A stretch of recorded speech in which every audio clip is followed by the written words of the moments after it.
nous allons parler des relations entre centimètre, décimètre et le mètre.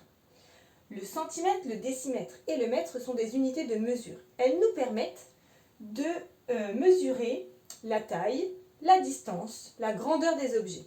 Ce sont des longueurs. Commençons par le mètre.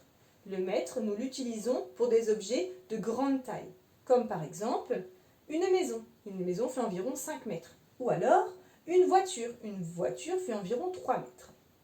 Nous utilisons le centimètre pour des objets de petite taille, comme une gomme, 3 cm, ou alors une mouche, 1 cm. Enfin, pour le décimètre, nous utilisons quand l'objet mesure plus de 10 cm, quand il dépasse les 10 cm. Par exemple, un crayon, on peut utiliser le décimètre.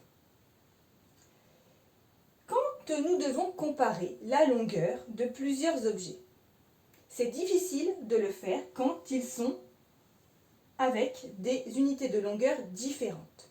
C'est pourquoi il faut apprendre par cœur les conversions que je vais te mettre au tableau. Nous avons 1 mètre qui est égal à 10 décimètres. Nous avons également 1 mètre qui est égal à 100 centimètres.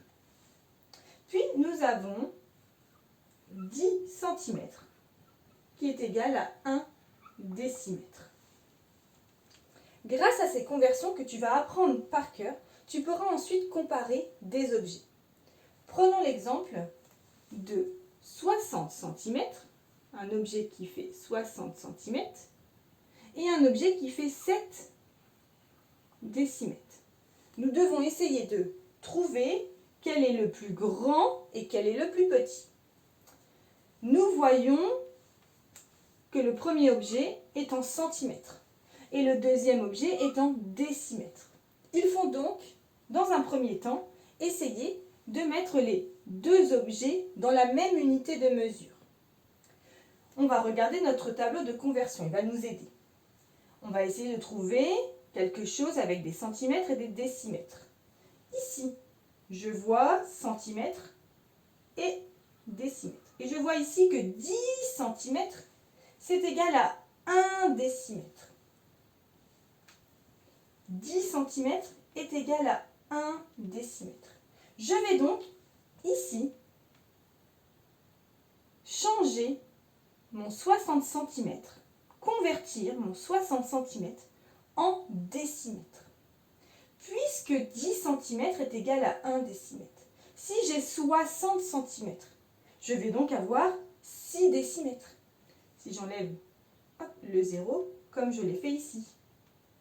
Donc 60 cm, c'est égal à 6 décimètres. Et maintenant, je remarque que j'ai la même unité de mesure avec mes deux objets. 6 décimètres, 7 décimètres. Quel est le plus petit, quel est le plus grand? 6 décimètres est le plus petit. 7 décimètres est le plus grand. J'ai donc 60 cm plus petit que 7 décimètres. Et voilà, maintenant, tu connais les relations entre centimètre, décimètre et le mètre. Maintenant que tu as tout compris, entraîne-toi en faisant les exercices ci-dessous.